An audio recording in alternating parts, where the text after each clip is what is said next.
বাবা, আমি আবিরের কাছে যেতে চাই। বিয়েটা যেভাবেই হোক হোক হয়েছে তো, প্লিজ বাবা, আমাকে দূর করে দিও না আবিরের কাছ থেকে। এতটুকু বলে ডুকরে কেঁদে ওঠে সামিয়া। কেন যেন তার মন আবিরের জন্য পড়ছে। এই 3 দিনের দূরত্ব তাকে ব্যাকুল করে তুলেছে। শরীফুল শেখ তখন চুপ করে থাকে কিছুক্ষণ, চোখ বন্ধ করে কিছু একটা ভেবে বলে, আমি যদি বলি ওই ছেলেটাকে ভুলে যা, পারবি? সামিয়া ব্যর্থ নয়নে তাকায় শরীফুল শেখের দিকে। চোখ দুটো তার ছলছল করে ওঠে। শরীফুল শেখের থেকে কিছুটা দূরে এসে দাঁড়িয়ে বলে, তুমি না চাইলে আমি কখনো আবিরের কাছে ফিরবো না। এতটুকু বলেই ছুটে চলে আসে নিজের রুমে। ভাগ্য তার সাথে কি খেলা খেলছে।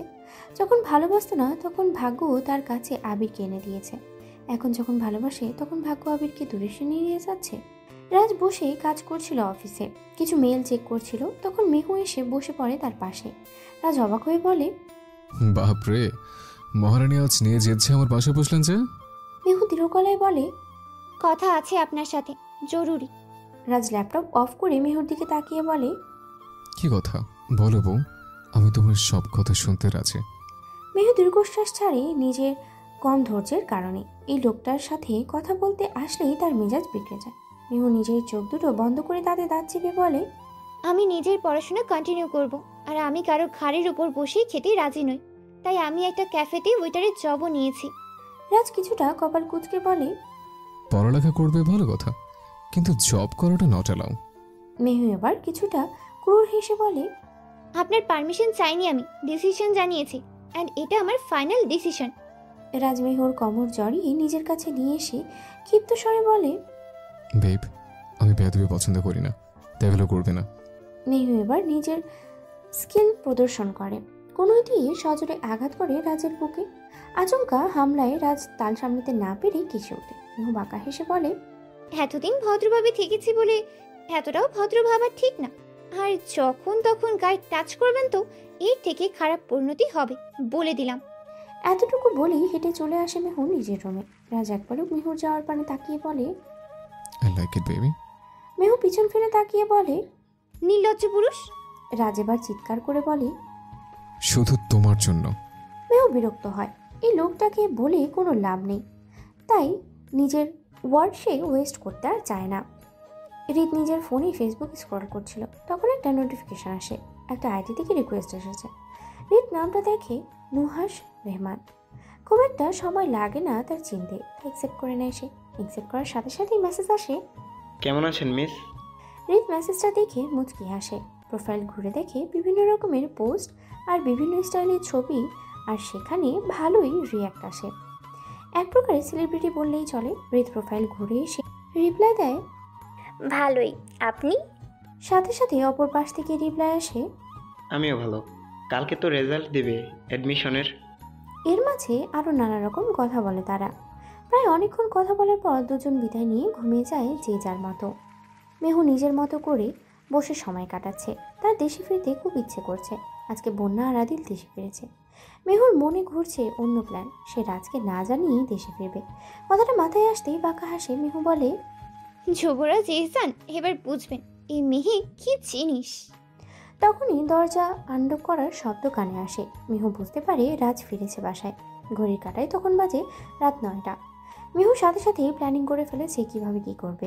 রাজ আসেই সবে বাড়িতে। শরীর তার ক্লান্ত অনেক। আজকে প্রচুর কাজের চাপ গিয়েছে তার উপর দিয়ে। দিভানে মাথা হেলিয়ে দিয়ে বলে, মেহু, এক গ্লাস পানি দাও তো।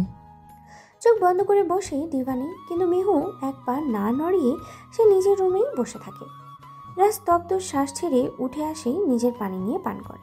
রাজ আবারও এসে ডিভানে বসতেই মেহু রাজের দিকে একটা পেপার এগিয়ে দিয়ে বলে, এখানে সাইন করুন। রাজ ভ্রুকুচকে পেপারটা নিয়ে বলে, কিসের পেপার? মেহু উত্তর দেয় না। রাজ পেপারটাই চোখ পড়ে। এটা ডিভোর্স পেপার। কারো সাইন নেই। প্রথমে রাজকেই দিয়েছে সাইন করতে। রাজ হাসে মেহুর দিকে তাকিয়ে। পেপারটা টুকরো টুকরো করে উড়ে মেহুর গাল চেপে ধরে বলে, আমি বলেছিলাম বেব তোমাকে, আমি তোমাকে মুক্তি দেব না। আমার মৃত্যুর দিনেই তোমার মুক্তির দিন হবে একমাত্র। রাজের ক্ষিপ্ত গলায় মেহু কিছুটা কেঁপে ওঠে, কিন্তু সে দমে যায় না। সজোরে ধাক্কা মেরে পাঞ্চ মারতে নেয় রাজকে, কিন্তু মেহুর হাত ধরে মেহুকে কাছে টেনে নিয়ে কোমর জড়িয়ে ধরে বলে, baby, good try, but better luck next time. তুমি এগুলো যে স্কুল থেকে শিখেছ, ওই স্কুলের হেডমাস্টার আমি। এই বলে মেহুর কানের লতিতে চুমু খায়। মেহুকে ছেড়ে দিয়ে বলে, খাবার নিয়ে এসো। মেহু নিজের রাগ কন্ট্রোল করতে পারে না, চিৎকার করে বলতে শুরু করে, এত নির্লজ্জ কেন আপনি? আপনাকে সহ্য করতে পারি না আমি। আপনি হলেন একটা অসহ্যকর মানুষ। আপনার মতো নির্লজ্জ পুরুষ এই দুনিয়ায় আর একটাও নেই। যদি আপনার মরণে আমার মুক্তি থাকে তো মরণ হোক আপনার। এই বলে ধূপধাপ পা ফেলে চলে যায় ওপরে। রাজ ব্যথিত হয়। ঠোঁটের কোণে তার জমে তাচ্ছিল্যের হাসি। রাজ চলে আসে নিজের রুমে। আজ মেহু এই রুমেই শোয়নি, ঘুমিয়েছে অন্য রুমে। রাজ দীর্ঘশ্বাস ছেড়ে শুয়ে পড়ে। শরীর তার ভীষণ ক্লান্ত, ঘুম প্রয়োজন তার। আদিল আর বন্যা এসেছে বন্যার বাপের বাড়িতে। তারা আসতেই বন্যার মা মিসেস বিনু অসুস্থ শরীর নিয়ে আয়োজন করতে শুরু করে। সে হাজার মানাও শুনেনি, আর না সে কাউকে রান্নাঘরে ঢুকতে দিচ্ছে। আদিল এসব পাগলামি পর্যবেক্ষণ করে দেখছে। আদিল এবার এগিয়ে এসে বলে, মা, আপনি বের হয়ে আসুন, এত কিছু করতে হবে না। আর প্রয়োজন পড়লে আপনার মেয়ে করে নিতে পারবে। আপনার অসুস্থ শরীর নিয়ে কষ্ট করতে হবে না। আদিলের কথায় এবার মিসেস বিনু বের হয়ে আসেন। আঁচলে নিজের হাত মুছতে মুছতে বলে, এটা কি বললে বাবা? তুমি প্রথমবার এলে আমার বাড়িতে, আর আমার হয়েই এসেছে। তুমি যাও, ঘরে বসো গিয়ে। আদিল আর বলল না কিছু। তখন বন্যা এগিয়ে যায় তার ভাবি ঈশার কাছে। ঈশাকে ধরে একটু সাইডে নিয়ে গিয়ে বলে, ভাবি ভাইয়া কি এখনো রেগে আমার উপর? বন্যার প্রশ্নে চুপ করে থাকে ঈশা। আদিলের সাথে বন্যার বিয়ের পর থেকেই বন্যার ভাই বিজয় বন্যার সাথে কথা বলে না। ঈশা নীরবতার মানে বেশ বুঝতে পারে বন্যা, তাই আর কোনো প্রশ্ন আসে না তার মনে। সোজা উপরে নিজের ঘরে চলে যায়, যেখানে আদিল বসে ফোনে তার বাড়িতেই কথা বলছিল। বন্যা আস্তে আস্তে এসে পেছন থেকে আদিলকে জড়িয়ে ধরে। এই লোকটাই একমাত্র ব্যক্তি যে কিনা তার মায়ের পরে তাকে নিঃস্বার্থভাবে ভালোবেসেছে। আদিলকে এভাবে জড়িয়ে ধরায় কল কেটে আদিল বন্যার দিকে ঘুরে তাকায়। চোখে তার পানি জলমল করছে। আদিল গালে হাত দিয়ে বলে ওঠে, কি হয়েছে বউ? বন্যা দুদিকে মাথা নেড়ে বলে, কিছু হয়নি। আদিলের বুকে চুপ করে মাথা রেখে চোখ বন্ধ করে রাখে। আদিল বুঝল না কি হয়েছে হঠাৎ তার বউয়ের। সেও জড়িয়ে ধরে তার সাথে আরো মিশিয়ে নেয় বন্যাকে। বেশ রাত করেই ফিরেছে আবির বাসায়। সামিয়া না থাকায় বাসায় তার ভালো লাগে না। আজ 4 দিন হলো সামিয়া নেই বাসায়। আবির এই 4 দিন একদম যত্ন নেয়নি নিজের। চুলগুলো এলোমেলো হয়ে আছে, চোখের নিচে কালো দাগ পড়ে গেছে। আবির এলোমেলো অনুভূতি আর এক বুক ভরা শূন্যতা নিয়ে বাসায় ফিরে। দরজা খুলে ভিতরে ঢুকতেই নাকে এসে লাগে মাংস রান্নার ঘ্রাণ। আবির কপাল কুঁচকায়, কে এসেছে তার বাড়িতে।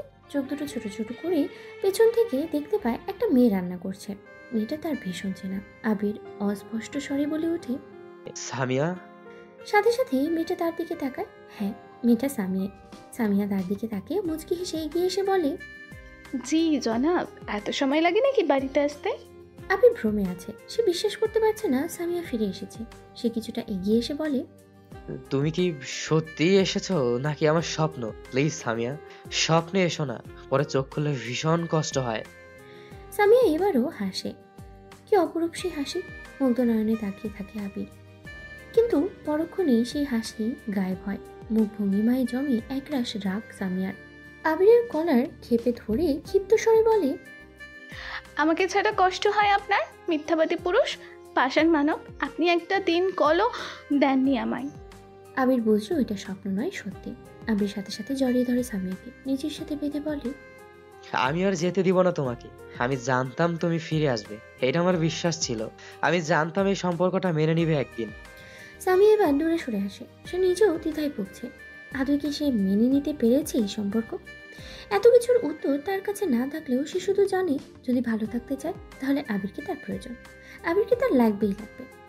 সকাল সকাল মেহু বেরিয়েছিল। রাজ বের হওয়ার পরপরই সে বেরিয়েছিল। সে বের হওয়ার উদ্দেশ্য হলো বাড়ি যাওয়ার প্ল্যান। সে দেশে ফিরবে। দেশে ফিরলেই সে মুক্তি পেতে পারবে রাজের হাত থেকে। মেহু নিজের পাসপোর্টের দিকে তাকিয়ে বলে, বাংলাদেশ, আমি আসছি খুব শীঘ্রই। মেহু শান্তির নিঃশ্বাস ছাড়ে।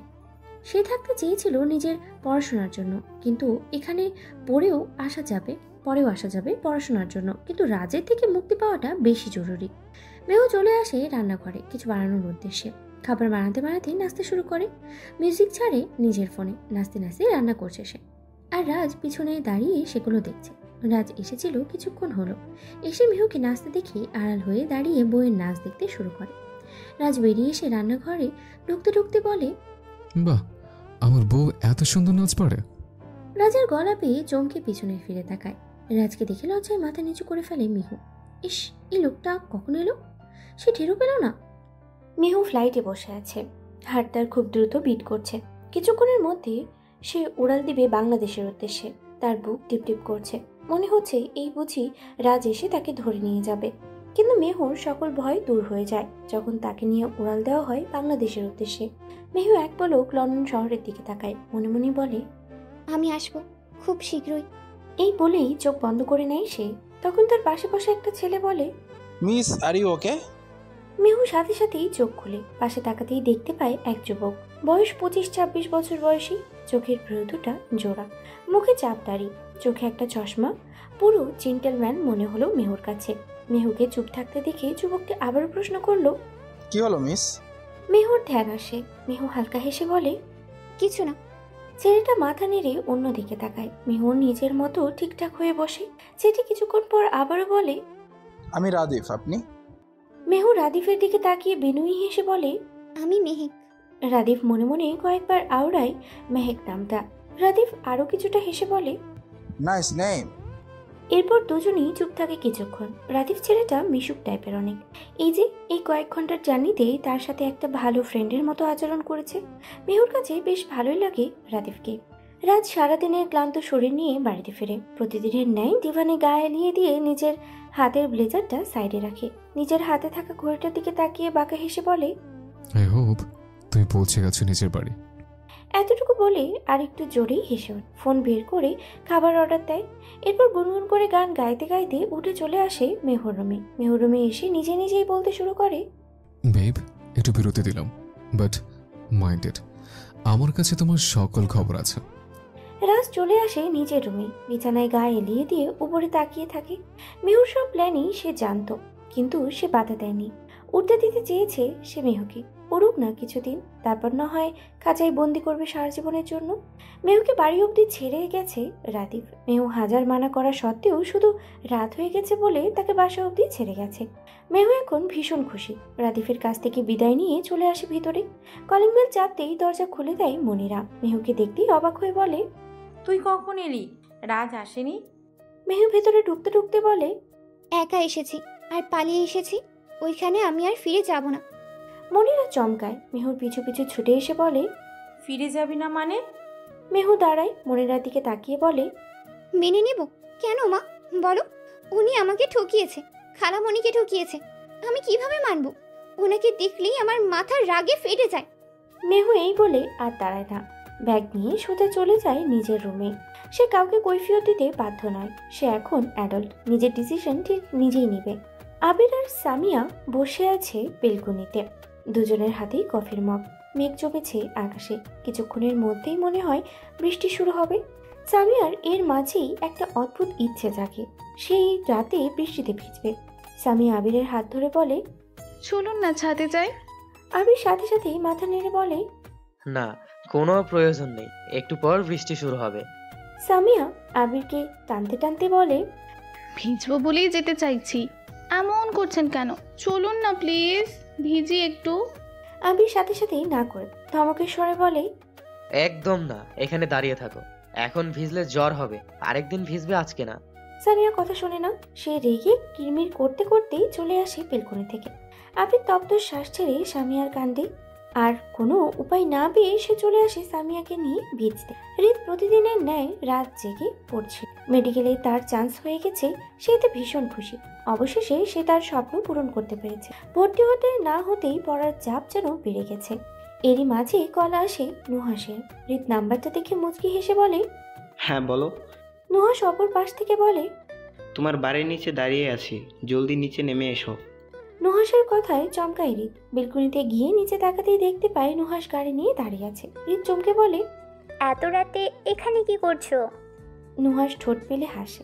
রিতের দিকে তাকিয়ে বলে, তুমি ইদানিং পড়ালেখার যে প্রেশার নিচ্ছ, পাগল হয়ে যাবে। নিচে আসো, ঘুরতে যাবে, মন ফ্রেশ হবে। রিত শ্বাস ছাড়ে। নুহাসেরও একই কলেজেই চান্স হয়েছে, কিন্তু নুহাস সবসময় চিল মুডেই থাকে, অথচ সে পড়ালেখায় দারুণ ভালো। হৃদ কী বলবে আর নিচে নেমে আসে চুপচাপ। পরনে তার টি শার্ট আর প্লাজো, আর গলায় একটা ওড়না ঝুলানো। নুহাস এক পলক হৃদকে দেখে বলে, গাড়িতে ওঠো। হৃদ আশেপাশে তাকিয়ে জলদি গাড়িতে উঠে বসে। নিজের ফোনের দিকে তাকিয়ে বলে, রাত বাজে 12টা, আমাকে কিন্তু 12:30টায় নামিয়ে দিয়ে যাবে। নুহাস মাথা ঝুঁকিয়ে বলে, আপনার যেমন ইচ্ছে মহারানী। দুজনেই হেসে ওঠে। নুহাস গাড়িতে উঠে গাড়ি স্টার্ট দেয়। অনেকটা স্পিডেই তারা হারিয়ে যায় অন্ধকারের মাঝে। রাজের ঘুম আসছে না রাতে। মেহুকে মাঝরাতে বুকে নিয়ে ঘুমানোর অভ্যেস হয়ে গেছে তার। এখন তার বুকটা খালি খালি লাগছে। এপাশ ওপাশ করেও ঘুমাতে পারছে না। ব্যর্থ হয়ে উঠে বসে রাজ। চোখের কোণে তার পানি জমেছে।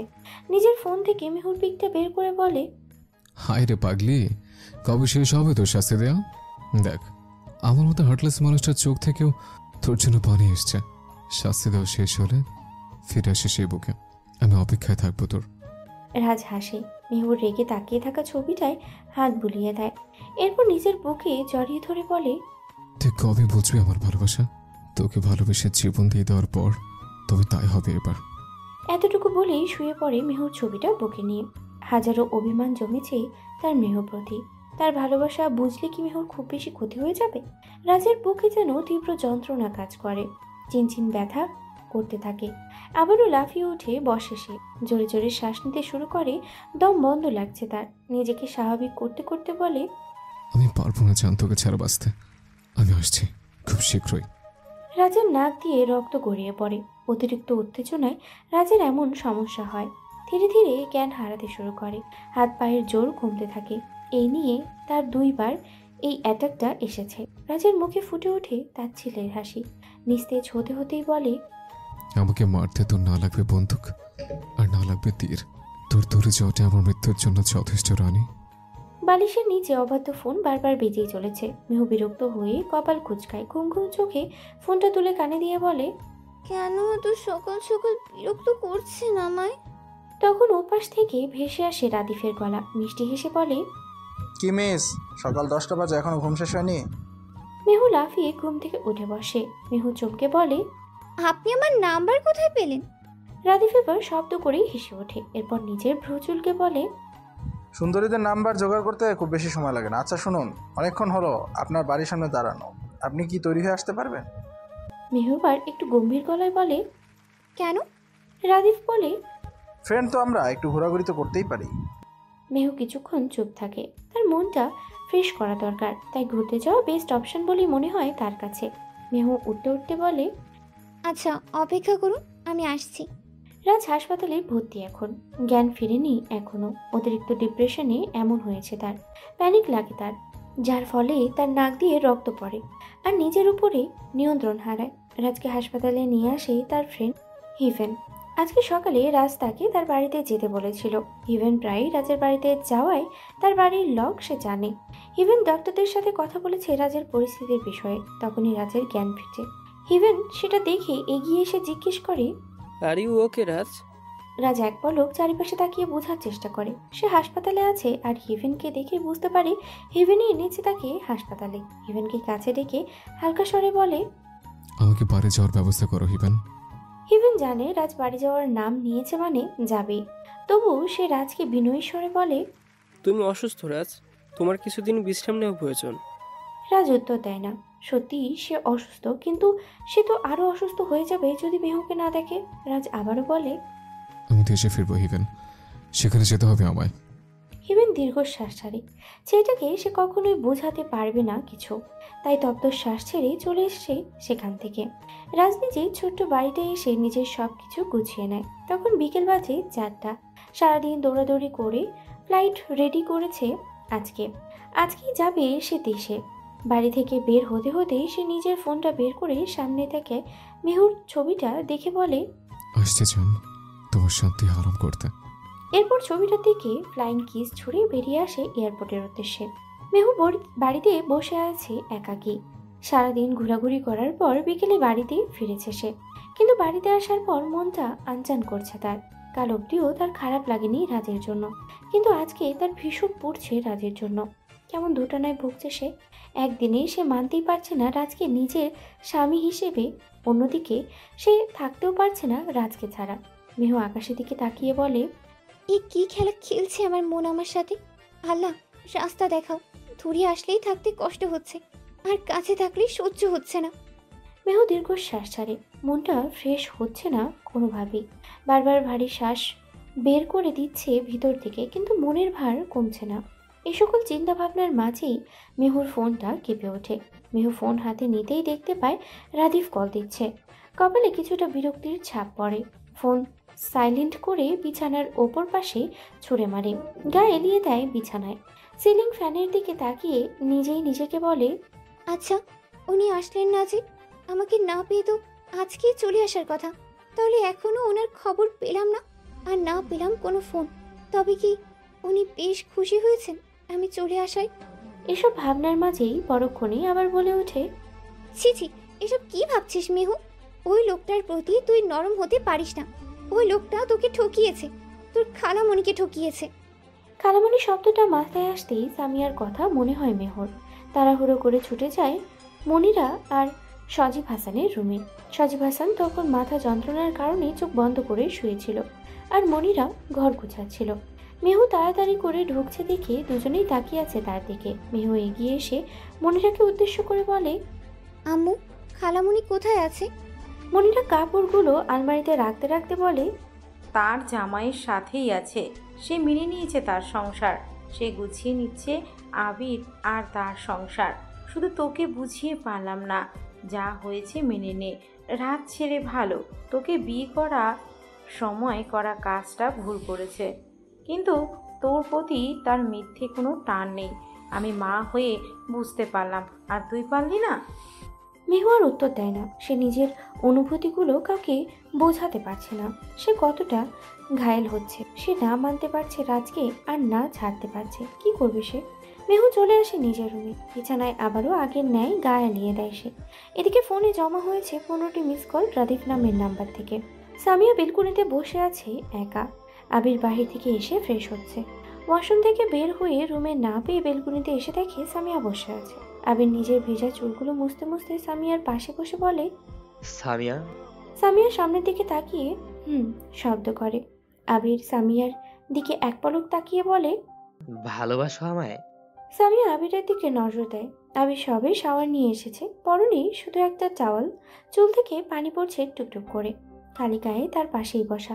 সামিয়া এই রূপ দেখে লজ্জায় লাল হয়ে যাচ্ছে। সামিয়াকে ভেবে নীরব থাকতে দেখে আবির আবারও বলে, কি হলো? আমার উত্তরটা পেলাম না যে। সামিয়া দৃঢ় গলায় বলে, ভালোবাসি কিনা জানি না, তবে আপনার সাথে থাকতে চাই। জীবনের শেষ মুহূর্ত অবধি আপনাকে আমার লাগবে। আবির হাসে। সামিয়া তাকে ভালোবাসে এটা সে বেশ বুঝতে পারে, কিন্তু সামিয়া বুঝতে পারলেই হয়। এ সকল কিছুর মাঝে আবিরের কল আসে। ফোন হাতে নিতেই দেখে রাজ স্যার নামটা ভেসে আছে। আবির শুকনো ঢোক গিলে না জানি কোন বিপদের সংকট। সামিয়া যেই কাজ করেছে রাজ কি রিয়্যাক্ট করবে? আবির ভীতু ভীতু মন নিয়ে রিসিভ করে বলে, হ্যাঁ স্যার, বলুন কেমন আছেন? রাজ অপর পাশ থেকে মুচকি হেসে বলে, আছি ভালোই, তোকে একটা কাজ করতে হবে। আবির কিছুটা চিন্তিত হয়ে বলে, কি কাজ স্যার? রাজ এবার ভ্রু কুঁচকে বলে, আমি বিড়িতে এসেছি, কালকে দেখা করে জানাচ্ছি কি কাজ।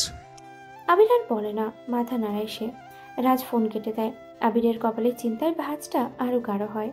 হৃদ বসে পড়ছিল প্রতিদিনের ন্যায়। পড়াশোনায় আজকে মন বসাতে পারছে না কিছুতে, তাই বই বন্ধ করে উঠে দাঁড়ায় ঘুমাবে বলে। বিছানায় আসতেই ফোনটা তার শব্দ করে বেজে ওঠে। এত রাতে কে কল দিল বুঝে আসলো না তার। ফোন হাতে নিতেই দাভাই লেখা নাম্বার থেকে আসছে ফোন। হৃদ চিন্তিত হয়ে ফোনটা ধরে বলে, হ্যাঁ দাবাই, কেমন আছো? অপর পাশ থেকে রাজ পাঁচখাই গলায় বলে, সে উত্তর পরে দিচ্ছে, আগে মেইন দরজা খোল। শরীর আমার ভীষণ ক্লান্ত, হাসপাতাল থেকে সোজা বেরিতে এসছে। রাজ কেটে দেয় কল। হৃদ চমকায়। তার ধাবা এসেছে, তার উপরে অসুস্থ সে। হৃদ আর ভাবে না, ছুটে এসে দরজা খুলে দেয়। রাজও ক্লান্ত শরীর নিয়ে হুড়হুড় করে চলে যায় নিজের রুমে। রুমে এসে গায়ে নিয়ে দেয় বিছানায়। মেহু দোকান থেকে মাংসের মশলা আর প্রয়োজনীয় জিনিস কিনে নিয়ে বাড়িতে ঢুকছিল, তখনই পিছন থেকে রাদিফের গলা ভেসে আসে, মেহেক দাঁড়াও। মেহু থমকে যায়। পিছন ফিরে দেখে রাদিফ দাঁড়িয়ে। মেহু রাদিফের দিকে কিছুটা এগিয়ে গিয়ে বলে, আপনি এখানে? রাদিফ হাসে। মেহুর দিকে তাকিয়ে বলে, এমনি ভালো লাগছিল না, তাই আর কি। তা আজকে কি প্ল্যান? মেহু ভ্রুকুচকে বলে, কিসের প্ল্যান? রাধিফ এবার সংকোচ নিয়ে বলে, ঘুরতে যাবে তুমি আজকে? মেহুর এবার বিরক্ত লাগে। তার একটা জিনিস যখন একবার মানবতার জন্য করে, তখন দ্বিতীয়বার কেউ যদি সেই জিনিসটা আবার করাতে চায় তার প্রচণ্ড বিরক্ত লাগে। এখনই সেম লাগছে তার। মেহু রাধিফকে কিছু বলতে নেবে তার আগেই কোথা থেকে ঝড়ের বেগে রাজ এসে জড়িয়ে ধরে। কপালে অজস্র চুমু খেতে খেতে বলে, চলে এসছো কেন? তুমি জানো না কষ্ট হয় তোমাকে ছাড়া আমার? মেহু একই বিরক্ত ছিল রাধিফের উপরে, এখন বিরক্ত হয় রাজের উপরে। কপাল কুঁচকে ফেলে সে। রাধিফ রাজকে ধাক্কা দিয়ে মেহু থেকে দূরে সরিয়ে বলে, এই যে আপনার সমস্যা কি? এভাবে একটা মেয়েকে হ্যারাস করছেন কেন? পুলিশে খবর দেবো নাকি? রাজ এতক্ষণ রাধিফকে লক্ষ্য করেনি। ধাক্কা দেওয়ায় তার হুঁশ আসে আর সে রাধিফকে লক্ষ্য করে। রাধিফের এমন হুমকিতে হেসে ফেলে রাজ। নিজের আঙ্গুল দিয়ে ভ্রু কুঁচকে বলে, বউকে হ্যারাস করলে যে পুলিশ ধরে নিয়ে যায়, আগে জানতাম না। রাধিফ চমকায়, বউ মানে? মেহু কি ম্যারিড? সে মেহুর দিকে তাকিয়ে বলে, মেহেক উনি। রাধিফকে পুরো কথা শেষ করতে দেয় না। তার আগেই মেহু বলে, হ্যাঁ, দুর্ভাগ্যবশত উনি আমার হাজবেন্ড। রাধিফ আর কোনো কথা বলে না। রাজের দিকে এক পলক তাকিয়ে স্থান ত্যাগ করে। রাধিফ চলে যেতেই মেহু উল্টো ঘুরে হাঁটা শুরু করে, কিন্তু রাজ এসে জলদি মেহুর হাতে ধরে ফেলে। মেহু পিছন ফিরে তাকায়, কিন্তু দৃষ্টিতে কোনো বিরক্তির ছাপ নেই, একটা শান্তির ছাপ স্পষ্ট। কিন্তু মেহু তো আর তা বুঝতে দিবে না। সে বিরক্তির ভাব ধরে বলে, কি হয়েছে জলদি বলুন। রাজ এসে মেহুর সামনে দাঁড়ায়। রাজকে দেখে ক্লান্ত মনে হচ্ছে অনেক।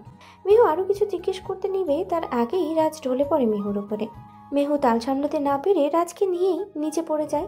সজীব হাসানের সাহায্যে রাজকে এনে নিজের রুমে শুইয়ে দেয় মেহু। ডক্টর এসে চেক আপ করে। বিপি চেক করে বলে, উনি প্রচুর মানসিক চাপে আছে, যার ফলে ওনার এমন সমস্যা দেখা দিচ্ছে। এভাবে চলতে থাকলে ওনাকে বাঁচানো মুশকিল, আর ওনার শরীর প্রচুর দুর্বল বলেও মনে হচ্ছে। বিশেষ যত্ন নিন, নয়তো উনি আর অসুস্থ হয়ে যাবেন। ডক্টর কিছু ওষুধ লিখে চলে যান। সজীব হাসান চায় ডাক্তারকে এগিয়ে দিতে। মনির এক পলক মেয়ের দিকে তাকিয়ে স্থান ত্যাগ করে। মেহু এক পলক রাজের দিকে তাকায়। চুপিসারে এসে রাজের মাথার কাছে বসে। লোকটা কি নিয়ে এত মানসিক চাপে ভুগছে? এসব ভাবনার মাঝে মেহু লক্ষ্য করে রাজের নাক দিয়ে রক্ত বের হচ্ছে। উচ্চ রক্তচাপের কারণেই এমনটা হচ্ছে তার। মেহু ওড়না দিয়ে নাক থেকে বের হয়ে আসা রক্ত পরিষ্কার করে দেয়। আদিল আর বন্যা বেরিয়েছে এহসান ভিলার উদ্দেশ্যে। বন্যার মা এখন সুস্থ, তাই তারা নিজেদের বাড়িতেই ফিরছে। আদিল গাড়ি ড্রাইভ করছে আর বন্যা জানালা দিয়ে বাইরে তাকিয়ে আছে। তাদের এই নিশ্চুপতার মধ্যেই বন্যা বলে ওঠে, রাজ এসেছে বাড়িতে কালকে রাতে, রিতু জানালো। আদিল গাড়ির স্টিয়ারিং ঘুরিয়ে বলে, ও মেহুও এসেছে নাকি? বন্যা মাথা নাড়িয়ে বলে, হ্যাঁ এসেছে শুনলাম। এরপর আর কোনো কথা হলো না তাদের। সারা রাস্তা নীরবতা পালন করেই বাড়ি ফিরেছে তারা। আবির তৈরি হয়ে নেয় রাজের সাথে দেখা করতে যাবে বলে। মেহুদের বাড়িতে যেতে বলেছে তাকে। আবিরকে তৈরি হতে দেখে সামিয়া বলে ওঠে, কোথায় যাচ্ছেন আপনি? আবির শুয়ের লেস লাগাতে লাগাতেই বলে, মেহেকদের বাড়িতে রাত স্যার যেতে বলল। সামিয়া এক্সাইটেড হয়ে বলে, মেহু এসেছে? আবির মাথা নেড়ে বলে, হ্যাঁ এসেছে শুনলাম। যাবে নাকি তুমি? সামিয়া মাথা নেড়ে বলে, মেহুর কাছে যাবার ইচ্ছে তো আছে, কিন্তু। সামিয়ার কিন্তুর অর্থ বুঝতে পারে আবির। রাজের মুখোমুখি হতে চাইছে না সে। আবির আর বেশি জোর করলো না। মেহুর সাথে অন্য একদিন দেখা করিয়ে দেবার কথা দিয়ে বেরিয়ে পড়ে। রাজের জ্ঞান ফেরার সাথে সাথেই আবির আসে তার সাথে দেখা করতে। মেহু প্রথমবার আবিরকে দেখে। চলাফেরায় ভদ্রতা আছে আর আচরণও সুশীল। রাজ খুব একটা খারাপ ছেলের সাথে বিয়ে দেয়নি সামিয়ার। তাহলে রাজ আর আবির কথা বলছিল। রাজ নিজে কপালে আঙ্গুল স্লাইড করে বলে, ওই ছেলেটা ইনফরমেশন চাই। আবির মাথা নেড়ে বলে, পেয়ে যাবেন স্যার, চিন্তা করবেন না। রাজ মাথা নাড়ে। তারা নীরব থাকে। আবির অনেকক্ষণ যাবৎ তাকে কিছু একটা বলতে চাইছে, বিষয়টা লক্ষ্য করে রাজ। আবিরকে উদ্দেশ্য করে বলে, কিছু বলবি কি তুই? আবির হ্যাঁ বোধক মাথা নাড়ে। রাজ জানে আবির কি বলবে, তবুও জানতে চাইলো, বল কি বলবি? রাজের কথায় কিছুটা সাহস নিয়ে বলে, স্যার আপনি কি রেগে আছেন আমার প্রতি বা সামিয়ার প্রতি? আবিরের প্রশ্নে রাজ ঠোঁট মেলে হাসে। সে জানতো আবির এই প্রশ্নই করবে। মুখের হাসি বজায় রেখে বলে, রাগ কেন থাকবে? ও যা করেছে ক্ষোভ থেকে করেছে, আর আমার প্রতি ওর ক্ষোভ থাকাটা স্বাভাবিক। আচ্ছা শোন, এখন তুই যা, আমার শরীরটা খারাপ লাগছে, একটু রেস্ট নেব। আবির মাথা নেড়ে উঠে পড়ে। আবির চলে আসতেই মেহু রুমে ঢোকে। রাজ তখন চোখ বন্ধ করেই শুয়ে আছে। মেহু কিছুটা এগিয়ে এসে বলে, আপনি সেখানে হাসপাতালে ভর্তি ছিলেন বলেননি কেন? মেহুর প্রশ্ন শুনে চুপ থাকে কিছুক্ষণ, চোখ বন্ধ অবস্থাতেই উত্তর দেয়, বলে লাভ কি হতো? আমার প্রতি আর তোমার অনুভূতি তো বদলে যেত না। মেহুর বুক কেঁপে ওঠে। তার জন্য যে রাজ এতটা অসুস্থ সেটা সে ভালোই বুঝতে পারছে, কিন্তু সে নিজের মনকে বোঝাতে পারছে না তার বেলায় কি বলবে। কেউ তো তাকে বুঝতেই চাইছে না। মেহু রাজের দিকে তাকিয়ে কাট কাট গলায় বলে, অনুভূতি পরিবর্তন হবে কিনা জানি না, কিন্তু আপনি যে কাজটা আমার সাথে করেছেন সেটা অত্যন্ত জঘন্য কাজ। আর আমি আপনার মতো পাষাণ নই যে একটা মানুষ অসুস্থ জেনে আমি কঠোর মন নিয়ে বসে থাকবো। রাজ হেসে ওঠে মেহু বাক্যে। মেহু ভ্রু দুটো সংকোচ করে তাকায় রাজের দিকে। রাজ মলিন হেসে বলে, বেবি, এটা তোমার বুকে মাথা রেখে ঘুমোতে দিবে? আমি খুবই ক্লান্ত। খুবই করুণ শোনালো সেই কণ্ঠ। মেহুর মায়া হলো, কিন্তু নিজের ইগোকে ফেলে দিতে পারছে না। রাজের অনুরোধ প্রাধান্য দিল না বলেই চলে আসতেই নিতেই রাজ কপ করে তার হাতটা ধরে ফেলে আগের ন্যায়। আবারও করুণ স্বরে বলে, শত্রুতাটা 2 ঘন্টার জন্য সাইডে রেখে দয়া দেখি হলে প্লিজ দাও না তোমার বুকে শুয়ে ঘুমাতে। এবার ফেলতে পারে না মেহু। রাজ ছেলে খারাপ নয়, এটা সেও জানে, কিন্তু তার প্রতি ভালোবাসাটা আনতে পারছে না। তাকে সহ্যই করতে পারে না মেহু। কিন্তু আজকে কেন যেন তার মায়া হচ্ছে রাজের প্রতি। চেহারাটা 2 দিনেই ফ্যাকাশে হয়ে গেছে রাজের, চুলগুলো এলোমেলো হয়ে আছে। এর মাঝে মেহুর অনুভব হয় রাজের শরীর গরম। চেক করার জন্য নিজের হাত রাজের কপালে রাখতেই দেখে শরীর তাপে পড়ে যাচ্ছে। মেহু উঠতে নেয়, কিন্তু রাজ তাকে আরো শক্ত করে জড়িয়ে ধরে বলে, দূরে যেও না। মেহু নিজেকে ছাড়তে বলে, আপনার শরীরে জ্বর ছাড়ুক, মেডিসিন আনি। রাজ কথা শোনে না, আরো মিশে যায় মেহুর সাথে। নিজের সাথে আষ্টে পিষ্টে জড়িয়ে ধরে বলে, এমনিই কমে যাবে, তুমি শুধু কাছে থাকো। মেহু আর উত্তর দেয় না। হাজার বুঝালেও রাজ বুঝবে না, এখন তাকেই ছাড়বে না। কিন্তু সময়ের সাথে সাথে শরীরের তাপমাত্রাও বাড়ছে তরতর করে। মেহু তপ্ত শ্বাস ছাড়ে, রাজের শরীরও কাঁপতে শুরু করে। এত ধকল সে সামাল দিতে না পেরে তার শরীরের এই অবস্থায়। সপ্তাহ হলো আজকে। রাজের শরীরটা এখন মোটামুটি ভালো। জ্বরটা ভালো হয়ে গেছে, তবে কাশি রয়ে গেছে। শরীর দুর্বলতাটুকু কেটেছে অনেকটাই। এই কয়েকদিন মেহু সেবা করেছে রাজের। শরীর কিছুটা সুস্থ হলেই রাজের মাথা ঘুরে প্রায় সময়। শরীরের দুর্বলতা এখনো পুরোপুরি দমে কেটে ওঠেনি, তাই হয়তো বা। রাজ বেলুকুনিতেই বসেছিল। এখন বাজে সকাল 7টা।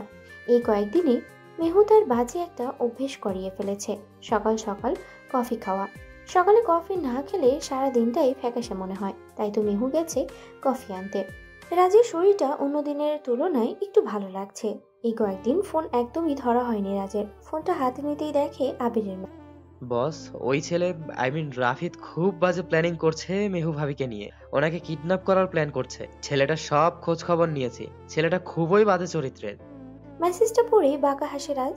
হাসি বজায় রেখেই সে রিপ্লাই দেয়, বাঘের গুহা থেকে বাঘিনীকে কিডন্যাপ করার গল্পটা ওরা লিখতে দেন। বাকিটা আমার বউ লিখবে। আমার বউ না পারলে পরে তো আমি আছে। মেহুর সেফটি নিয়ে চিন্তামুক্ত আমি, কারণ সে ফাইট জানে খুব ভালো। আর এসব ময়লা আবর্জনা আমার বউর কাছে কিছুই না। এতটুকু লিখে সেন্ড করতেই মেহু এসে কফির মগ তার সামনে ধরে। রাজ নিজের ফোনটা লুকিয়ে মেহুর দিকে তাকিয়ে একটু হেসে বলে, থ্যাঙ্কস। মেহু বসে রাজের পাশে চেয়ারে। রাজ বাইরে তাকিয়ে কফির মগে চুমুক দিচ্ছে, আর মেহু তাকায় রাজের দিকে। অনেকটা শুকিয়ে গেছে এই কয়েকদিনের রাজ। মেহু কফির মগে চুমুক দিয়ে বলে, কবে যাচ্ছেন আপনি? রাজ ভ্রুকুচকে জিজ্ঞেস করে, কোথায়? মেহু কিছুটা নিচু স্বরে বলে, আপনার বাসায়। রাজ কফিতে আরেকটু চুমুক বসিয়ে বলে, যাবো, আজকে তোমার ব্যাগ গুছিয়ে নাও। মেহু আর বলে না। মায়ের আচরণ ইদানিং তার পরপর লাগছে। সবসময় কেমন একটা ব্যবহার করে। সে নাকি নিজের সংসার ভেঙে তার বাবার ঘাড়ে এসে বসতে চায়, তার মান সম্মান নষ্ট করতে চায়। সে আর চায় না এ বাড়িতে। রাজ ভাবনায় মগ্ন মেহুর দিকে একবার তাকিয়ে বলে, কি হলো আমার রানী? মেহুর হুঁশ ফের রাজের দিকে তাকিয়ে বলে, হুম। রাজ আবারও বলল, রাজের রানীর কি হলো? মেহু কিছুটা নরম স্বরে বলে, ভালোবাসেন আমায়? রাজ মেহুর কোমর জড়িয়ে কিছুটা কাছে টেনে গালে চুমু এঁকে দিয়ে বলে, কোনো সন্দেহ আছে মহারানী? মেহু সরে আসে দূরে, মাথা নিচু করে বলে, যে প্রশ্ন করেছি তার উত্তর দিন, পাল্টা প্রশ্ন করবেন না। রাজ এবার মেহুর দিকে মোহনীয় নজরে তাকিয়ে বলে, ভীষণ রকম ভালোবাসি, যা ভাষায় কখনো পৌঁছাতে পারবো না। মেহু শুনে কিন্তু কোনো কথা বলে না। কফির মগে শেষ চুমুক দিয়ে উঠে আসতে নেয়, তখনই রাজ হাত ধরে অসহায় নজরে তাকিয়ে বলে, বেচানা ছেড়ে দেব? মাথা করতে শুরু করেছে। মেহু কোনো বিরক্তিকর শব্দ করে না। রাজের কথায় চুপচাপ উঠে এসে রাজের এক হাত মেহুর কাঁধে রেখে নিয়ে আসে রাজকে। বিছানায় বসতেই রাজকে কটাক্ষ করে বলে, যার চলতে একটা মেয়ের সাহায্য লাগে সে আমাকে কিভাবে সামলাবে? মেহুর এমন বাক্যে রাজ মেহুর হাত ধরে একটানে নিজের বুকের ওপরে ফেলে। এরপর পেছনের চুলগুলোতে হাত বুলিয়ে মুষ্টিবদ্ধ করে ধরে ঠুট ডুবিয়ে দেয়। মেহু ছাড়া পেতে চাইলেও রাজ ছাড়ে না। একটু পরে ছেড়ে মেহুকে আরেকটু কাছে টেনে বলে, যুবরাজ এহসান সবল থাকা অবস্থায় ও যেমন বউকে সামাল দিতে পারে, দুর্বল থাকা অবস্থায় তেমন বউকে সামাল দিতে পারে। একদিন প্রুফ দিবনে। মেহু লজ্জা পায়। ভুল জায়গায় ভুল কথা বলে ফেলেছে সে বুঝতে পারে। রাজের হাত থেকে ছাড়া পেতেই সে রুম ত্যাগ করে মেহু যাওয়ার দিকে তাকিয়ে বাঁকা হাসে রাজ। নিজের মনে মনে বলে, হায় রে আমার বোকা পাখি, ভালোবাসো কিন্তু স্বীকার করো না। সকাল সকাল রান্নাঘরে রুনাকে সাহায্য করছে বন্যা। আজকে রাজ আর মেহু বাড়ি ফিরেছে, তাই নানান রকমের রান্নার আয়োজন করেছে তিনি। ঋতু মাঝে মাঝে এসে টুকিটাকি সাহায্য করছে। বন্যা চুলার তাপে ঘেমে একাকার হয়ে গেছে। বন্যার এমন অবস্থা দেখে রুনা হালকা হেসে বলে, বন্যা তুমি যাও, রেস্ট করো গিয়ে, সব কাজ শেষ, এখন শুধু সব চুলায় বসাবো, এগুলো আমি পারবো। রুনার কথায় বন্যা মুখে হাসি এনে বলে, না না, আপনি যান, রেস্ট করেন, আমি আছি, আমি এগুলো করে দিচ্ছি। কিন্তু রুনা একটা কথাও শোনে না, বন্যাকে জোর করে পাঠিয়ে দেয়। বন্যা ক্লান্ত শরীর নিয়ে রুমে আসে। আদিল তখন অফিসের কাজ সামলাচ্ছিল। বন্যাকে এইভাবে ঘেমে একাকার হয়ে আসতে দেখে মুগ্ধ নয়নে সে তাকায় বন্যার দিকে। বন্যা এসে বিছানায় বসে, পরনে তার একটা লাল ট্রেপিস। বন্যা আদিলকে এইভাবে তার দিকে তাকিয়ে থাকতে দেখে বলে, কি ব্যাপার, এভাবে তাকিয়ে আছেন কেন? আদিল বলল, বউ একটা আবদার রাখবা? বন্যা ভ্রকুচকে বলে, কি আবদার?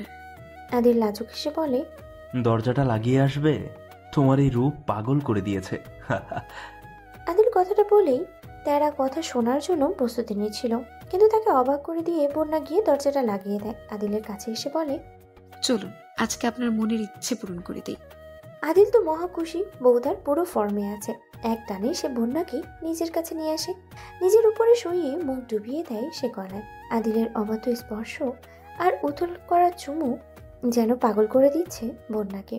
সামিয়া বেশ কয়েকদিন যাবৎ মনমরা হয়েই আছে। বিষয়টা লক্ষ্য করে আবির, কিন্তু কেন তা বুঝতে পারে না। আজকেও বাইরে থেকে এসে দেখে মনমরা হয়ে বসে আছে। আবির এগিয়ে এসে বলে, কি হয়েছে তোমার, এমন করে বসে থাকো কেন? সামিয়া আবিরের দিকে এক পলক তাকিয়ে অন্যদিকে মুখ ঘুরিয়ে বলে, কিছু হয়নি। আবির ফুস করে একটা শ্বাস ছাড়ে। সামিয়াকে নিজের দিকে ঘুরিয়ে সামিয়া দুগালে দু হাত রেখে নরম স্বরে বলে, কি হয়েছে তোমার, প্লিজ বলো, আমার সাথে রাগ, কেউ কিছু বলেছে? সামিয়া উত্তর দেয় না। আবির ভিতর থেকে দীর্ঘশ্বাস বেরিয়ে আসে। মেয়ে মানুষকে বোঝা কতটা কষ্টকর তা আজ বুঝতে পারছে। আগে মুভিতে যখন দেখতো বউ রাগ করে তখন ভীষণ বিরক্ত লাগতো। মেয়ে মানুষের মুখ ফুলিয়ে রাখা তার সহ্য হয় না, অথচ তার কপালেই এমন বউ জুটেছে। আবিরের ইচ্ছে করছে কপাল চাপিয়ে কাঁদতে। নিজের রাগটা নিয়ন্ত্রণে নিয়ে আবারও বলে, কি হয়েছে বউ পাখি, বলো প্লিজ, আমি কি কোনো ভুল করেছি? এবার মুখ খুলে সামিয়া গাল ফুলিয়ে বলে, আমাদের বিয়ের কোনো ফটোশুটই হয়নি। কত ইচ্ছে ছিল আমার যে আমার বিয়ের এতগুলো পিক থাকবে। এবার আবির মুখ বাঁকিয়ে তাকায়। এই একটা সামান্য কারণে 3 দিন ধরে গাল ফুলিয়ে রেখেছে। এই কথাটা মুখ ফুটে বললেই তো হয়ে যেত। আহারে বেরি মানুষ। আবির মনে মনে কথাগুলো ভেবে সামিয়ার দিকে তাকিয়ে আদুরে গলায় বলে, চিন্তা করো না বউ, তোমার সকল ইচ্ছে পূরণ হবে। সামিয়া খুশি হয়ে যায়। আবিরের দিকে তাকিয়ে খুশিতে নিচে উঠে বলে, সত্যি বলছেন? আবির মাথা নাড়ে সামিয়ার খুশি দেখে। আবির সেদিকে তাকিয়ে বলে, বেড়ি মানুষ আসলেই বোঝা দেয়, তারা অল্পতেই রাগ করে আবার অল্পতেই খুশি। রাজ আর মেহু বেরিয়েছে রাজের বাড়ির উদ্দেশ্যে। মেহু জানালা দিয়ে বাইরের দিকে তাকিয়ে জানালার কাজ খোলা রেখেছে। বাতাসে মেহুর খোলা চুলগুলো রাজের মুখে এসে খেলা করছে। রাজ পরম আবেশে সেগুলোর মজা নিচ্ছে। এই সময় কিছুর মাঝেই মেহু চিৎকার করে বলে, গাড়ি থামান জলদি। ড্রাইভার গাড়ি থামায় সাথে সাথে। মেহু জলদি গাড়ি থেকে নেমে ছুটে যায় পিছনে। মেহুর পিছু পিছু রাজও নেমে দেখতে পায় মেহু দৌড়ে গিয়ে দাঁড়ায় এক ফুচকার দোকানের সামনে। রাজ এগিয়ে এসে বলে, ওইখানে খেতে হবে না, এগুলো ক্ষতিকর। রাজ বলার সাথে সাথেই ধমক মারে মেহু। ধমকের স্বরে বলে, বেশি বুঝেন, খেতে দিন আমায়। রাত চুপ হয়ে যায় বইয়ের ধমক খেয়ে। আশেপাশে তাকিয়ে দেখে কেউ দেখলো নাকি, নয়তো আজকে খবরের কাগজে সবচেয়ে বড় নিউজ হবে বইয়ের ধমক খেয়ে যুবরাজ এহসান ভয়ে চুপ হয়ে গেছে। ছ্যা ছ্যা, কি লজ্জার কথা। যুবরাজ এহসান, যার কথায় কিনা একটা অফিস ভয় পায়, সেখানে সে কিনা বইয়ের ধমকানিতেই ভয় পায়। ছ্যা, লজ্জা আর লজ্জা। মেহেরের ফোন বাজে। বারবার কেঁপে উঠছে মেহুর ফোন। বিরক্তি নিয়ে বালিশের নিচ থেকে অযত্নে পড়ে থাকা ফোনটা নিয়ে কানে ধরতে ওপাশ থেকে রাদিফের গলা ভেসে আসে। কোথায় তুমি মেহু? আমি তো সেই কখন পার্কে এসে বসে আছি। হোস্টেল দেখতে যাবে না নাকি? মেহু লাফিয়ে ওঠে শোয়া থেকে। ঘুম তার কাটেনি এখনো। সারাদিন জার্নি করে এই বাড়িতে আসার পর বেশ রাত করেই ঘুমানো হয়, যার ফলে এখনো ঘুম কাটেনি তার। মেহু উঠে বসে, মুখ ধরে বলে, আসছি, 10 মিনিট সময় দিন। মেহু ওয়াশরুমে যায় ফ্রেশ হতে। মেহু ফ্রেশ হতে যেতেই রাজ চোখ খোলে। চোখ দুটো তার লাল হয়ে আছে, মুখে তার রাগের চাপ স্পষ্ট। নিজের ফোনটা বের করে কল লাগায় আবিরকে। আবির তখন রেডি হয়ে বের হচ্ছিল, ফোন বাজতেই রিসিভ করে। হ্যাঁ স্যার, বলেন। রাজ বাঁকা হেসে বলে, এসে গেছে, সে নজরও রাখিস। আবির মাথা নেড়ে বলে, চিন্তা করবেন না আপনি, আমি নজরে রাখবো। রাজ কল কেটে দেয়। আবারও আগের ন্যায় শুয়ে ঘুমানোর নাটক করতে শুরু করে। মেহু ফ্রেশ হয়ে বের হয়ে আসে। রেডি হয়ে এক পলক রাজের দিকে তাকিয়ে বের হয়ে যায়। মেহু চলে যেতেই চোখ খুলে রাজ দু হাত মাথার নিচে দিয়ে বলে, আমার বোকা পাখি, কবে মানুষ চিনতে শিখবে? রাজ দপ্তর শ্বাস ছেড়ে উঠে বসে। মেহু ততক্ষণে এসএন ভিলা ত্যাগ করেছে। তখনও বাড়ির অন্যরা জেগে ওঠেনি। রাজ উঠে চলে যায় রান্নাঘরে। নতুন অভ্যেস মোতাবেক তার এখন কফির প্রয়োজন, তাই কফি বানিয়ে নিয়ে চলে আসে উপরে নিজের বেলকনিতে। মেহু এসে রাদিফের সাথে দেখা করে। রাদিফ তখন ফোনে কারোর সাথে কথা বলছিল। মেহুকে দেখে জলদি কেটে দেয় ফোনটা। একটা মুচকি হাসি দিয়ে জিজ্ঞেস করে, কেমন আছো মেহেক? মেহু হেসে বলে, ভালো। কার সাথে কথা বলছিলেন? রাদিফ ঘাড় বাঁকা করে বলে, ফ্রেন্ড কেন? মেহু বলে, এমনি। চলুন তাহলে হোস্টেলের উদ্দেশ্যেই যাওয়া যাক। রাদিফ মাথা নেড়ে হাঁটতে থাকে মেহুর পাশাপাশি। সারাদিন হোস্টেল থেকে একটা পছন্দ হয় মেহুর। এটা তার ভার্সিটির আশেপাশের জায়গাতেই হয়েছে। এই কয়েকদিনই সে নিজেকে পড়াশোনার জন্য প্রস্তুত করে নিয়েছে। সারাদিন ঘুরে ঘুরেতে শরীর ক্লান্ত হয়ে গেছে মেহুর। খিদেও পেয়েছে তার, কিন্তু লজ্জায় বলতে পারছে না রাদিফকে। রাদিফ বুঝতে পেরে বলে, চলো খেয়ে নেবে। মেহু মাথা নেড়ে বলে, না না, খাবো না। রাদিফ মেহুর হাত ধরে জোর করে নিয়ে যায়। মেহু নিজের হাত ছাড়িয়ে স্পষ্ট গলায় বলে, আমার যখন তখন হাত ধরা পছন্দ না, প্লিজ দূরত্ব বজায় রাখবেন। রাদিফ মাথা নেড়ে সম্মতি জানায়। মেহু চেয়ারে বসে পড়ে। রাদিফ মেহুর বিপরীত চেয়ারে বসে। খাবার অর্ডার দিয়েছে, আসতে সময় লাগবে। এরই মধ্যে রাদিফ জিজ্ঞেস করে, একটা কথা জানতে চাই, বলবে? মেহু পানির বোতল থেকে পানি খেয়ে বলে, কি কথা বলুন। রাদিফ নিজের গলা পরিষ্কার করে বলে, তুমি তো ম্যারিড, তাহলে নিজের বাবার বাড়ি বা শ্বশুর বাড়িতে না থেকে হোস্টেলে কেন থাকতে চাইতেছো? মেহু বিরক্ত হয় প্রশ্নে। সে নিজের পার্সোনাল লাইফ নিয়ে কারোর সামনে খোলাসা করে নিজেকে সস্তা বানাতে পছন্দ করে না। মেহু বলতে নেবে তখন ওয়েটার এসে খাবার দিয়ে যায়। মেহু চুপ করে যায়। রাদিফ উত্তর না পেয়ে খাবার মুখে নিয়ে আবারও বলে, কি হলো, বললে না যে? মেহু নিজের রাগটা নিয়ন্ত্রণে রেখে বলে, রাদিফ, আপনি আমাকে সহায়তা করেছেন, তার জন্য কৃতজ্ঞ আমি, কিন্তু আমার ব্যক্তিগত কোনো বিষয়ে নাক গলাবেন না। এবার রাদিফ একটু অস্বস্তিতেই পড়ে যায়। আগে মনে হয় না কোনো মেয়ে তাকে এভাবে মুখের উপরে এমন জবাব দিয়েছে। খুব বেগ পেতে হবে তার মনে হচ্ছে। সারাদিন শেষে বাড়ি ফিরেছে মেহু। সেই প্রস্তুতি নিচ্ছিল হাজারটা প্রশ্নের মুখোমুখি হওয়ার, কিন্তু তাকে অবাক করে দিয়ে সবাই তার সাথে নর্মাল আচরণই করেছে। মেহু আসতেই রুনা এক গ্লাস শরবত এনে বলে, নে মা, এটা খেয়ে ফ্রেশ হয়ে আসো, আমি খাবার দিচ্ছি। রুনা রান্নাঘরে চলে যায় খাবার গরম করতে। মেহু বিস্ময়কর দৃষ্টি নিয়ে নিজের ঘরে আসে। রাজ তখন ইয়ারফোন কানে গুঁজে মুভি দেখতে ব্যস্ত। মেহু এসে ব্যাগ পাশে রেখে বসতেই রাজ বলে, কেমন কাটলো আজকের দিনটা? মেহু তাকায় রাজের দিকে। রাজ তখনও মুভির দিকেই দৃষ্টি। মেহু উত্তর দেয় না রাজের প্রশ্নের। মেহুর উত্তর না পেয়ে রাজ আবারও প্রশ্ন করে, কি হলো বলে না যে কেমন কাটলো? মেহু কিছুটা বিস্ময় নিয়ে জিজ্ঞেস করলো, আপনি জানেন আমি কোথায় গিয়েছিলাম? রাজ এবার ল্যাপটপ থেকে দৃষ্টি সরিয়ে মেহুর দিকে তাকিয়ে বলে, স্বামী হই তোমার প্রতি দায়িত্ব আছে আমার। কোথায় যাচ্ছ, কি করছো, সবকিছুই জানি। মেহু কিছুক্ষণ ভেবে বলে, কবে লন্ডন ফিরছেন? রাজ উত্তর দেয়, 3-4 দিন পর। কেন? মেহু সোজাসাপটা উত্তর দেয়, হোস্টেলে উঠবো আমি, নিজে পড়াশোনা করব। রাজ উত্তর দেয় না আর আবারও মুভির দিকে দৃষ্টি দেয়। মেহু অবাক হয় রাজের রিয়াকশনে। হোস্টেলে ওঠা নিয়ে রাজ সিন ক্রিয়েট করবে ভেবেছিল, কিন্তু কোনো রিয়াকশনই দেয় না রাজ। মেহু উঠে চলে আসে ফ্রেশ হতে, একটা লম্বা শাওয়ার নিয়ে বের হয়। ঋত তখন খাবার নিয়ে আসে রুমে। মেহুকে দেখতে না পেয়ে রাজকে জিজ্ঞেস করে, দা ভাই, ভাবি কোথায়? রাজ ইয়ারফোন কান থেকে সরিয়ে বলে, কিছু বললি? ঋত আবারও বলে, বললাম ভাবি কোথায়। রাজ বলে, ও শাওয়ার নিতে গেছে। ঋত এসে বসে রাজের পাশে। ঋত কিছুটা পর্যবেক্ষণের চোখে রাজের দিকে তাকিয়ে বলে, দা ভাই, তুমি কি কোনো কারণে কষ্ট পাচ্ছ? রাজ একটু ক্ষিপ্ত স্বরে বলে, তোকে কে বলেছে? পাকনামি রেখে যে কাজে এসেছিস তা কর গিয়ে। ঋত অন্য সময় হলে তার দা ভাইয়ের দেওয়া ধমকে ভয় পেত, কিন্তু এই সময় সে পায় না। ঋত রাজের হাত ধরে বলে, তুমি লুকোতে পারবে না আমার কাছ থেকে। তুমি কষ্ট পেলে তোমার ঠোঁট কাঁপে আর বারবার এলোমেলোভাবে এদিক ওদিক তাকাও, আর চোখ দুটো কেমন লালচে বর্ণ ধারণ করে, যেটা রাগ হলেও হয় না তোমার। বোনের কাছ থেকে এমন বর্ণনা শুনে অবাক রাজ। তার বোন তাকে এতটা নিখুঁতভাবে কি করে বুঝলো? এই পিচ্ছি একটা মেয়ে কিনা তার সব অভ্যেস জানে। রাজ হালকা হেসে ঋতের মাথায় হাত রেখে বলে, কিছু হয়নি, এমনি মনটা খারাপ আর কি, এসব নিয়ে ভাবিস না। ঋত আরো কিছু বলতে নিবে, তখনই মেহু ওয়াশরুমের দরজা খুলে বের হয়। ঋতকে দেখেই বলে, ঋত, তুমি কখন এলে? মেহুর প্রশ্নে ঋত হালকা হেসে বলে, এই তো আসলাম সবে, তোমার জন্য মা খাবার পাঠালো, খেয়ে নিও। ঋত চলে আসতে নেয়, তখন মেহু পেছন ফিরে তাকে বলে, কি হয়েছে, চলে যাচ্ছ কেন? বসো, অনেকদিন হলো আড্ডা দেওয়াই হয় না। মেহুর কথায় ঋত বলে, এখন আর না, তুমি বাইরে থেকে এসেছো, ক্লান্ত শরীর, তুমি রেস্ট নাও, তারপর না হয় আড্ডা দিব আমরা, সারা রাত তো পড়েই আছে। ঋত এই বলেই চলে আসে। মেহু চুপচাপ খেতে বসে যায়। খিদে নেই তার পেটে, কিন্তু রোনা হক এত কষ্ট করে তার জন্য পাঠালো খাবারটা কিভাবে ফিরিয়ে দেয় সে? সন্ধ্যা তখন বাজে 6টা। সামিয়া আর আবির বের হচ্ছে শপিং করার উদ্দেশ্যে।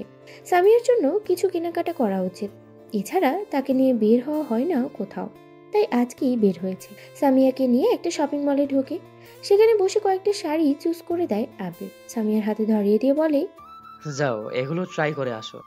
সামিয়া মাথা নেড়ে চলে যায় ট্রায়াল রুমে। সামিয়া বেছে বেছে একটা গাঢ় খয়েরি রঙের শাড়ি পছন্দ করে পরে। আবির বাইরে সামিয়ার জন্য অপেক্ষা করছে। সামিয়া বের হতেই তার দিকে তাকায় মুক্ত নয়নে। গাঢ় খয়েরি রংটা দারুণ ফুটেছে সামিয়ার শরীরে, সে যেন চোখটা সরাতেই পারছে না সামিয়ার থেকে। সামিয়া আবিরের সামনে এসে দাঁড়িয়ে বলে, কেমন লাগছে আমায়? আবির বিমোহিত হয়ে বলল, আমার বউ লাগছে একদম। সামিয়া লজ্জা পায়। আবির আরও কয়েকটা শাড়ি ট্রায়াল দেওয়ার জন্য সামিয়াকে দিয়েছে, সেগুলো খুব পছন্দ লেগেছে তার, সেইগুলো সে প্যাক করে নেয়। 4-5টা শাড়ি নিয়ে নেয়। এরপরই কিছুক্ষণ ঘুরে সামিয়াকে নিয়ে বন্যা আয়নার সামনে দাঁড়িয়ে চুলে বেনুনি করছিল। তখন আদিল সে পেছন থেকে জড়িয়ে ধরে বলে, কি করছে আমার বউটা?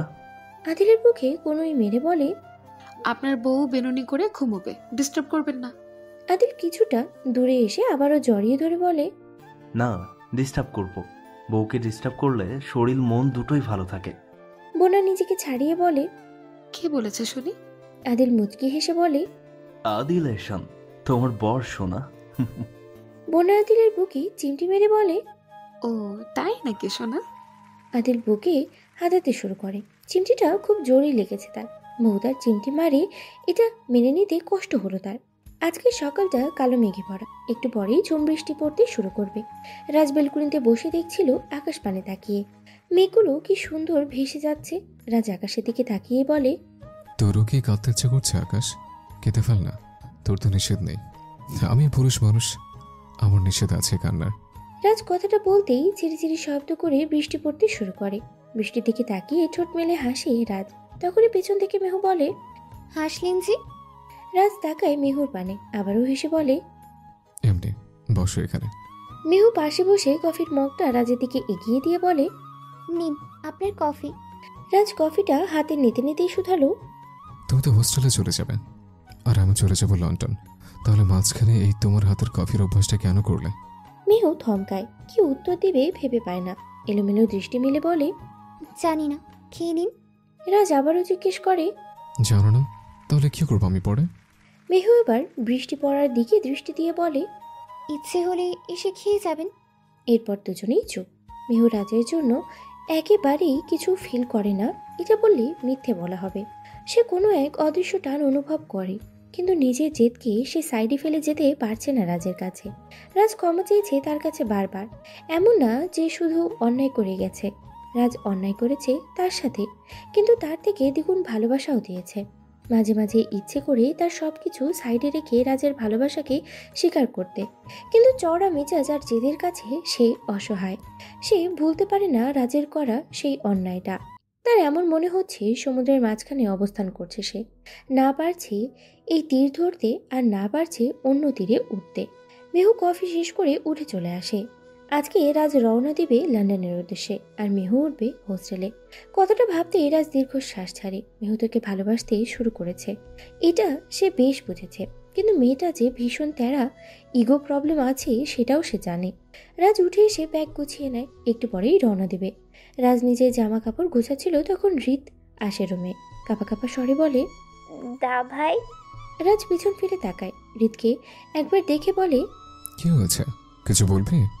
রাজের এতটুকু কথাই যথেষ্ট ছিল। রিত শব্দ করে কেঁদে ওঠে। রাজ হকচকিয়ে পিছনে ফিরে তাকায়, রিতকে জড়িয়ে ধরে বলে, কি হচ্ছে বোন, কাঁদছিস কেন? রিত হেঁচকি তুলে বলে, দা ভাই, মেহু ভাবি শুধু তার প্রতি তোমার করা অন্যায়টাই দেখলো, কিন্তু তুমি যে তাকে কতটা ভালোবাসো সেটা দেখলো না। অসুস্থ শরীর নিয়ে লন্ডন থেকে এত দূর এসেছো শুধু তার টানে, একটা বারও বুঝতে চাইলো না তুমি তো ওর সাথে একটা অন্যায় করেছো, আর সে যে তোমার সাথে বারবার অন্যায় করছে তার বেলা। দেখো, ওই মেয়ে খুব পস্তাবে, পাগলের মতো ভালোবাসার দাম না দেওয়ার খুব পস্তাবে। রীতির সহ্য হয় না তার দা ভাইয়ের কষ্ট। রাজ অন্যায় করেছে মেহুর সাথে, সেজন্য সে মেহুর জন্য কিছুদিন খুব বাজেভাবে কথাও বলেছে, কিন্তু মেহুর প্রতি রাজের ভালোবাসার কোনো খুঁত ছিল না। এমন ভালোবাসা সে পেলে আঁচলে বেঁধে রাখত, আর মেহু সে কিনা পায়ে ঠেলে দিচ্ছে। রাজ রিতকে শান্ত করায়, রিতের মাথায় হাত বুলিয়ে দিয়ে বলে, লক্ষ্মী বোন আমার, এটা তোর মাঝে রাখিস, বাড়ির বড়দের বলিস না।